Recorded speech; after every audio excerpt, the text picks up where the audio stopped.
राधे राधे, जय श्री कृष्णा। कैसे हैं आप सब? आप सभी भक्तों का मेरे लड्डू गोपाल चैनल में बहुत बहुत स्वागत है। तो दोस्तों, आज हरितालिका तीज व्रत कथा की वीडियो होने वाली है। ये देखिए, हाथ में आप पुष्प और चावल ले लें और हरितालिका तीज की कथा पढ़ें। अगर आप व्रत रखते हैं तब भी पढ़ सकते हैं, नहीं तो व्रत नहीं भी है तो आप पूजा और कथा तब भी सुन सकते हैं। तो देवी पार्वती ने मन ही मन भगवान शिव को अपना पति मान लिया था और वह सदैव भगवान शिव की तपस्या में लीन रहती थी। पार्वती जी के मन की बात जानकर उनकी सखियां उन्हें लेकर घने जंगल में चली गई। इस तरह सखियों द्वारा उनका हरण कर लेने की वजह से इस व्रत का नाम हरतालिका तीज का व्रत पड़ गया। यह हरतालिका व्रत कथा शिवजी ने ही पार्वती माँ को सुनाई थी। शिव भगवान ने इस कथा में माँ पार्वती को उनका पिछला जन्म में याद दिलाया था। हे गौरा, पिछले जन्म में तुमने मुझे पाने के लिए बहुत छोटी उम्र में कठोर तप और घोर तपस्या की थी। तुमने ना तो कुछ खाया और ना ही पिया, बस हवा और सूखे पत्ते चबाए। जला देने वाली गर्मी हो या कपा देने वाली ठंड, तुम नहीं हटी, डटी रही। बारिश में भी तुमने जल नहीं पिया। तुम्हें इस हालत में देखकर तुम्हारे पिता दुखी थे। उनको दुखी देखकर नारद मुनि आए और कहा कि मैं भगवान विष्णु के भेजने पर यहाँ आया हूँ। वह आपकी कन्या से विवाह करना चाहते हैं। इस बारे में आपकी राय जानना चाहता हूँ। नारद जी की बात सुनकर आपके पिता बोले, अगर भगवान विष्णु यह चाहते हैं तो उन्हें कोई आपत्ति नहीं, परंतु जब तुम्हें इस विवाह के बारे में पता चला तो तुम दुखी हो गई। तुम्हारी एक सहेली ने तुम्हारे दुख का कारण पूछा तो तुमने कहा कि मैं सच्चे मन से भगवान शिव का वरण किया है, किंतु मेरे पिता ने मेरा विवाह विष्णु जी के साथ तय कर लिया है। मैं विचित्र धर्म संकट में हूँ। अब मेरे पास प्राण त्यागने देने के अलावा कोई और उपाय नहीं बचा। तुम्हारी सखी बहुत ही समझदार थी। उनने कहा, प्राण छोड़ने का यह कारण ही क्या है? संकट के समय धैर्य से काम लेना चाहिए। भारतीय नारी के जीवन की सार्थकता इसी में है कि जिसे मन से पति रूप में वरण कर लिया, जीवन प्रयत्न उसी से निर्वाह करें।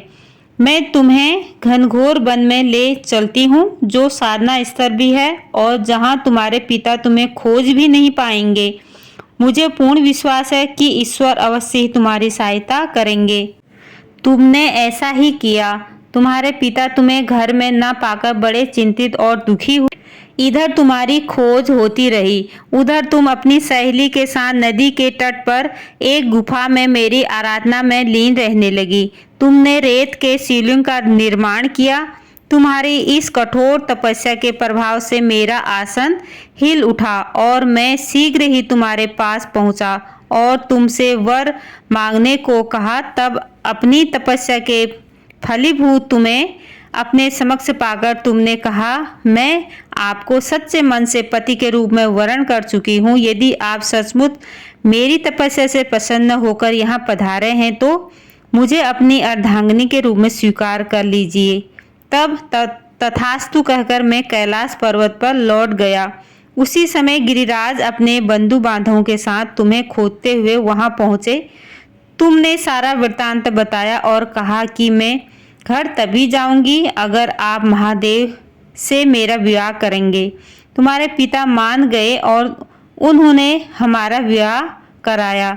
इस व्रत का महत्व यह है कि मैं इस व्रत को पूर्ण निष्ठा से करने वाली प्रत्येक स्त्री को मनवांछित फल देता हूँ।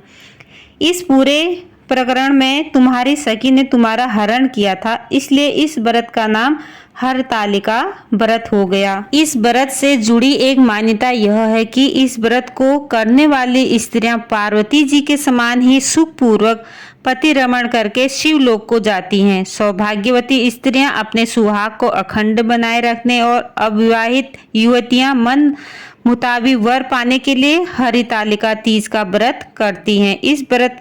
इस दिन व्रत करने वाली स्त्रियां सूर्योदय से पूर्व ही उठ जाती हैं और नहा धोकर पूरा श्रृंगार करती हैं। पूजन के लिए केले के पत्तों से मंडप बनाकर गौरी शंकर की प्रतिमा स्थापित की जाती है। इसके साथ पार्वती जी को सुहाग का सामान चढ़ाया जाता है। रात में भजन कीर्तन करते हुए जागरण कर 3 बार आरती की जाती है। शिव पार्वती विवाह की कथा सुनी जाती है।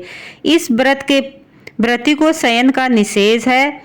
इसके लिए उसे रात्रि में भजन कीर्तन के साथ रात्रि जागरण करना पड़ता है। प्रातःकाल स्नान करने के पश्चात श्रद्धा एवं भक्ति पूर्वक किसी सुहागिन महिला को श्रृंगार सामग्री, वस्त्र, खाद्य सामग्री, फल, मिष्ठान एवं यथाशक्ति आभूषण का दान करना चाहिए। रेत के शिवलिंग बनाए हैं तो उनका जलाशय में विसर्जन किया जाता है और खीरा खाकर व्रत को संपन्न किया जाता है। तो राधे राधे दोस्तों, यही थी छोटी सी वीडियो। अगर वीडियो पसंद आती है तो लाइक करना, शेयर करना, कमेंट करना और मेरे चैनल को सब्सक्राइब करना।